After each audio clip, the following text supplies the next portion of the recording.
Howdy guys, welcome back with your host Lego Brad 86. We're in the bright sunshine of my family's land today, talking about a very important subject.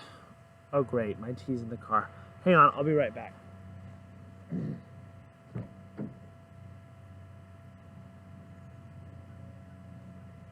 Anyway. Yeah, so I'm talking about seizures. Due to personal experience in the past and knowing how deadly it can be, knowing that I have found a way to cure myself internally of the seizures that I've had to deal with in the past, and just sharing all my knowledge on seizures from both sides of the threshold. Keep calm, build on. Just like building a Lego set, you got to build your life up the way you want to. But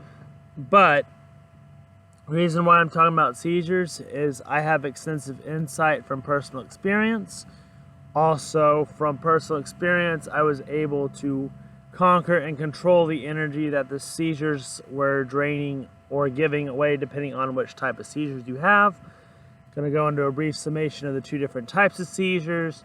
Going to go into medicines to avoid for both males and females when having seizures, based off of my experience, which I had the berserker kind of seizures. I have one male that had the epileptic, which, if you don't know, that's where you're just shaking around and falling backwards for no reason. And that's the one you definitely don't want to hit your head with, because if you do, it could be coma or death, depending on what medicine you're using to control the seizures. If you don't use medicine, the best option is you could have a coma. Worst option is death, and that's depending on how hard you hit your head while having a seizure. Yes. So getting into it, the history of seizures is wide and vast. So if you want the short version, the young girl with convulsions that was healed in the Bible, that is your traditional epileptic seizure. It was not demons like they thought, but she was cured of it through her mother's faith that she could be cured.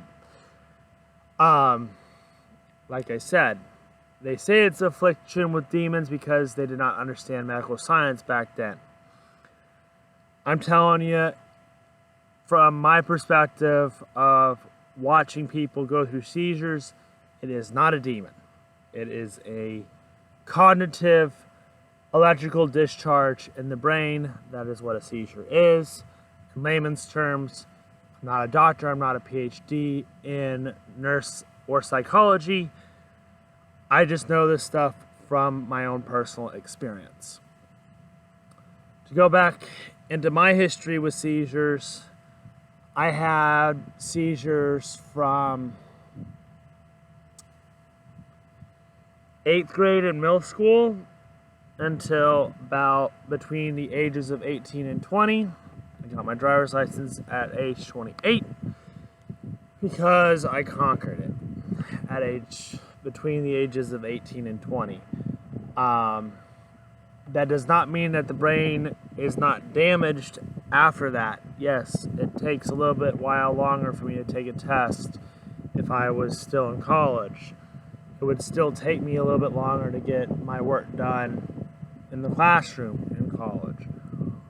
But all those things considered, college works with you in mysterious ways to help you succeed. And I was able to go to college. The state paid for it because, of course, you have a disability. The state will pay for you if you contact the disabilities office and want to go to college to better yourself. don't have to go to college. There's no easy way, there's no easy path in this world to write off all your debts. So, but yeah.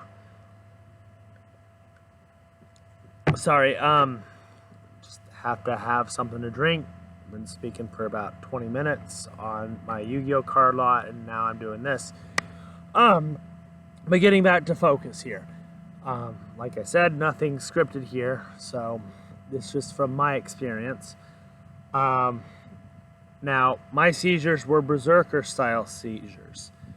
If you've ever read any clay tablets or anything, or seen a clay tablet describing a berserker in battle from the Viking era, that they relished them as gods, they could not be defeated easily in battle, they could only die by the hands of a god.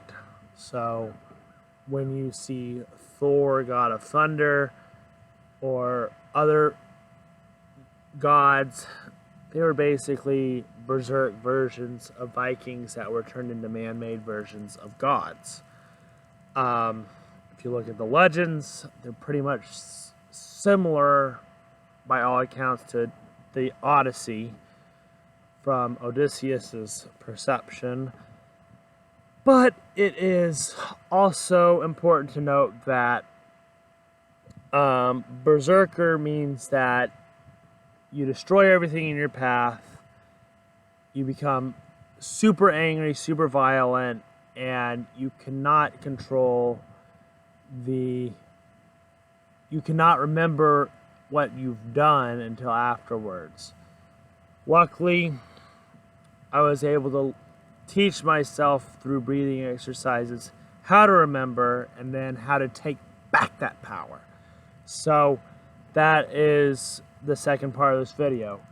I know a woman who cured her epileptic seizures by getting pregnant, because pregnancy causes more stress on the body, but the stress is for the child, not for the parent. The epileptic seizures subsided, and after childbirth, the child did not have any seizures. The mother stopped having seizures altogether. I know that for a fact because I saw the mother a week later. It wasn't the mother of my child, but it was a mother nonetheless. Also, seizures can be triggered from familial ties.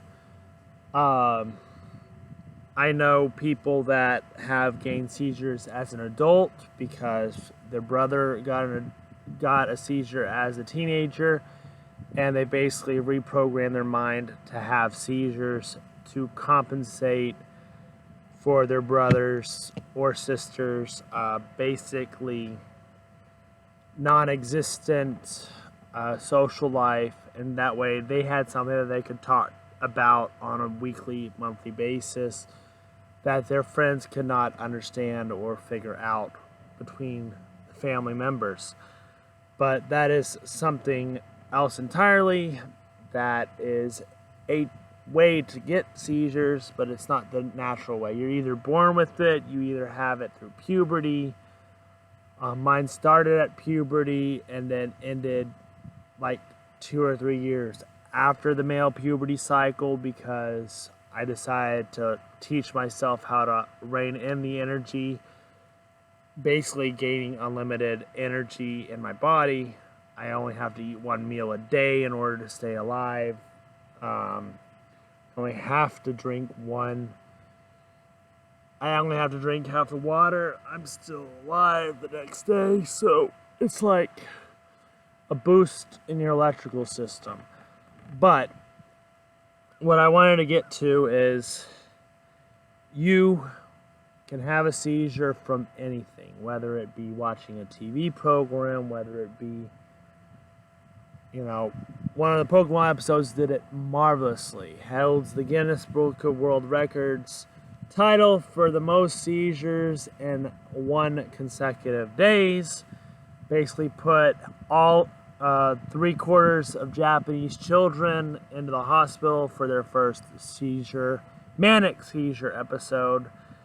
So yes, there are ways to get it from watching television. Watching lights flicker on and off too quickly, that can cause it.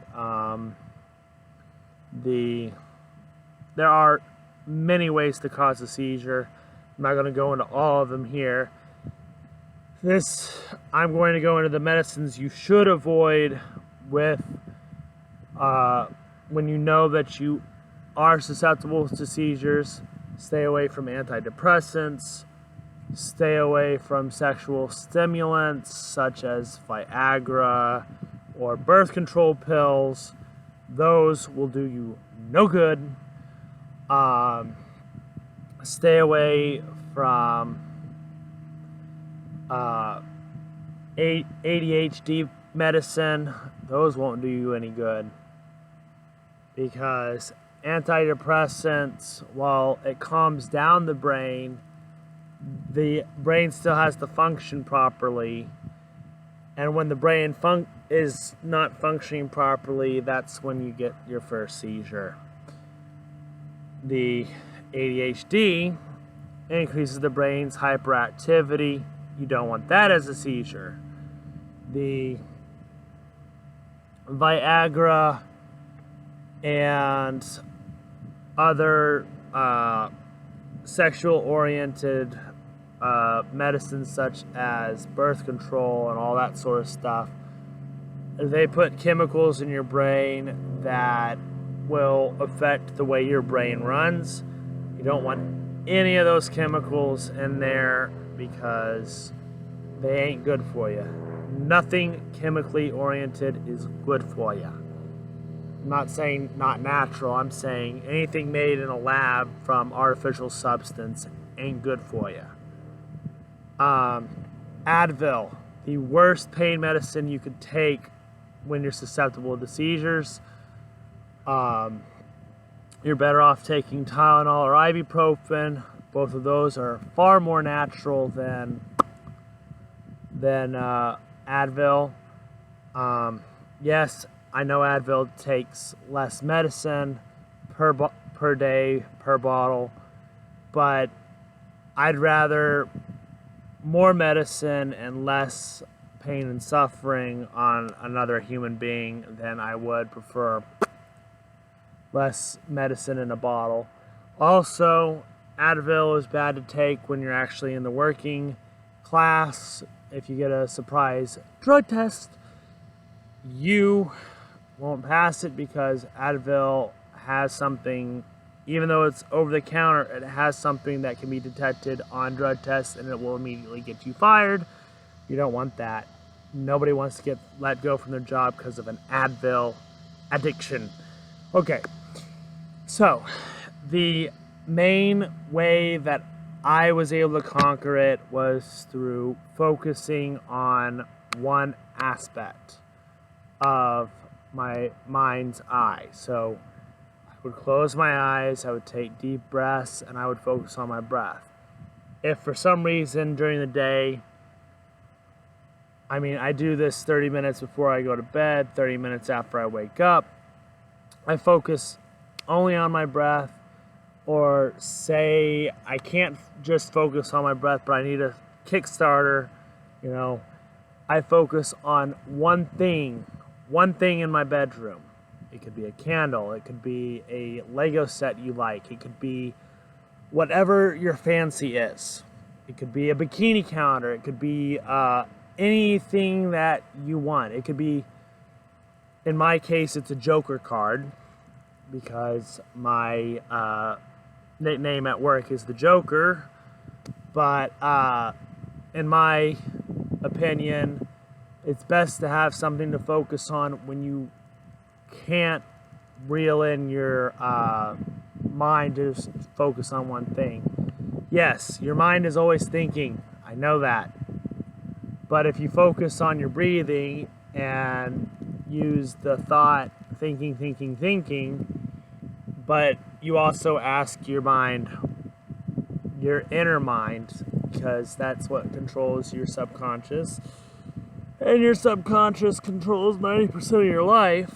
So if you ask your subconscious this question while focusing on your breathing, the answers will pop up like wildfire. Like your brain will functionally try and finish the race as quick as the rabbit in the hare, or the tortoise in the hare, and the slow conscious mind cannot beat the fast-paced mind of the subconscious, which runs 90% on autopilot. But once you figure out what the root cause is, you can then rewire your brain so that you don't have to deal with the seizures anymore. That's exactly what happened to me, and it's also what allowed me to basically, once you conquer the effects of your seizures, you can do so much more. Like, it's impossible to tell you how much different my life is now that I don't have to deal with seizures. The guys at the airport will know I can jump 12 feet. I startle people with how fast I can jump, how far I can jump.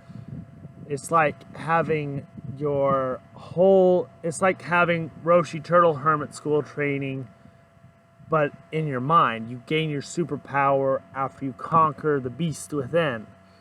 The beast within, for me, was my berserker mode from my seizures that I had to basically control during the day, let loose at night. So I do still have the twitches at night, because especially when I have lack of sleep. Like, if I can't get to sleep, if I can't get minimum 6 hours of sleep, I have the shakies when I wake up in the morning.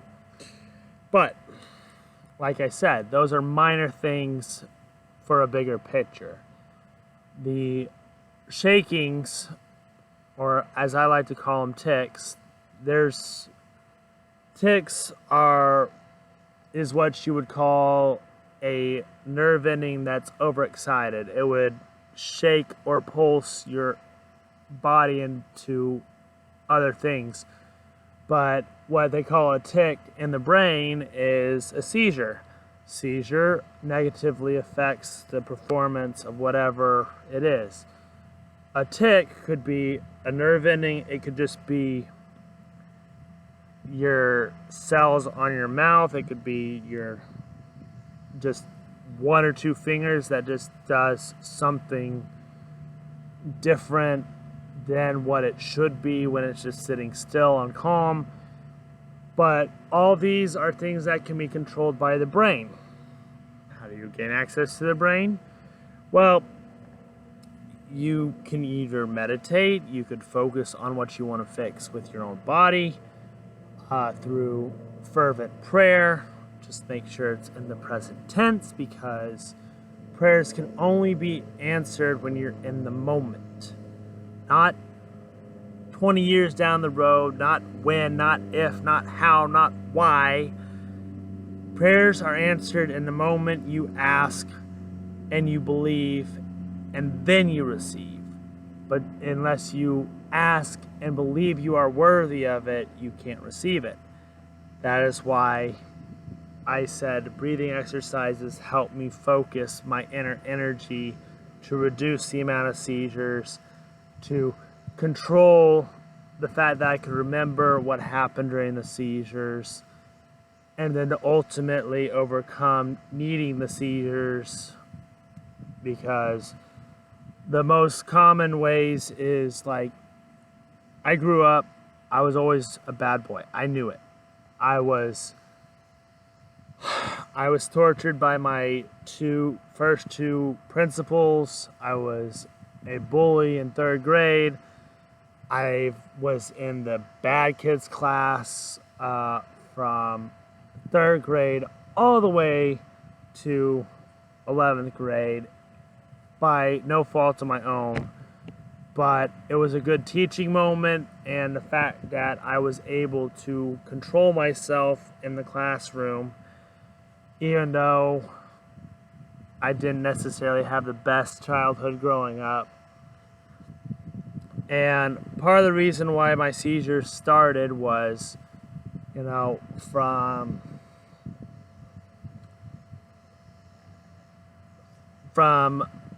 the end of elementary school, I was going in to my doctor, getting a med change every week because it wasn't working the way it needed to.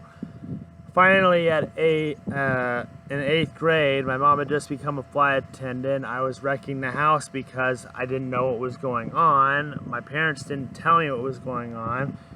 We took me down to Austin for a psychiatric exam, a mental test to find out, basically an IQ test. That's what a mental test is.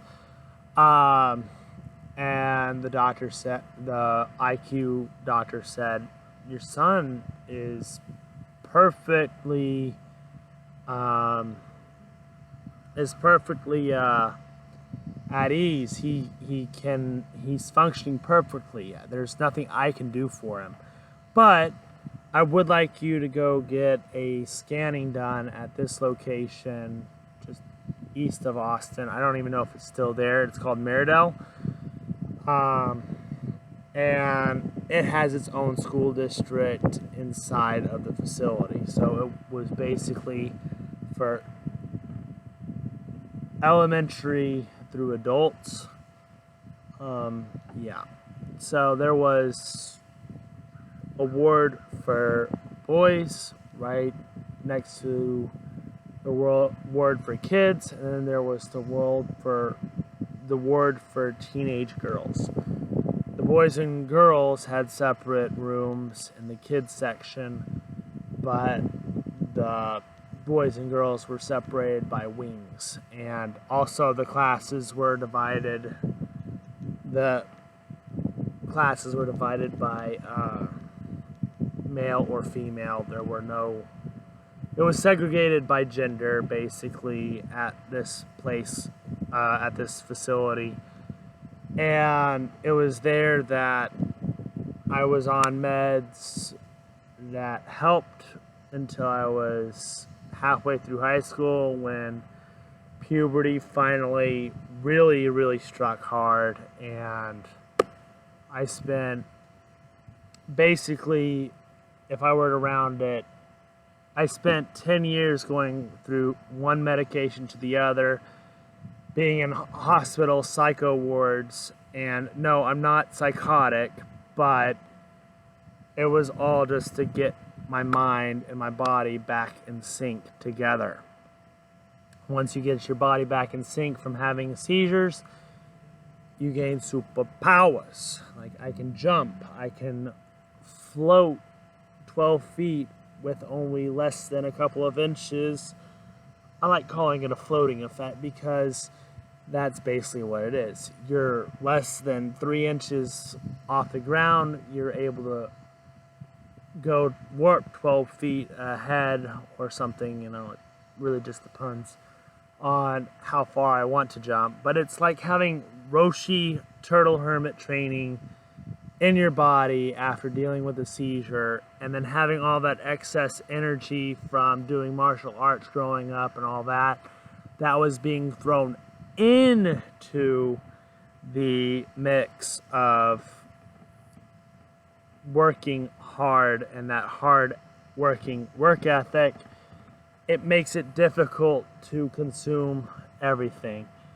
But when I do watch television, or a movie or something, or a documentary, I have my computer or my PlayStation 4 on my monitor in front of me. I'm playing a game. I'm listening to the documentary on the screen. I might be listening to a YouTube video. I'm not really paying attention to any of those, but when I go to bed and do the breathing exercise, I retain all the information that I learned throughout the day from those 3 sources.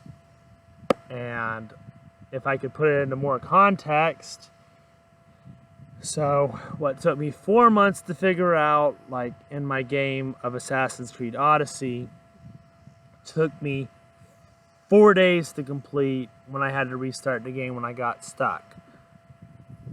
That's what I mean by you can figure stuff out quicker and easier the second time around. It's all a memory game.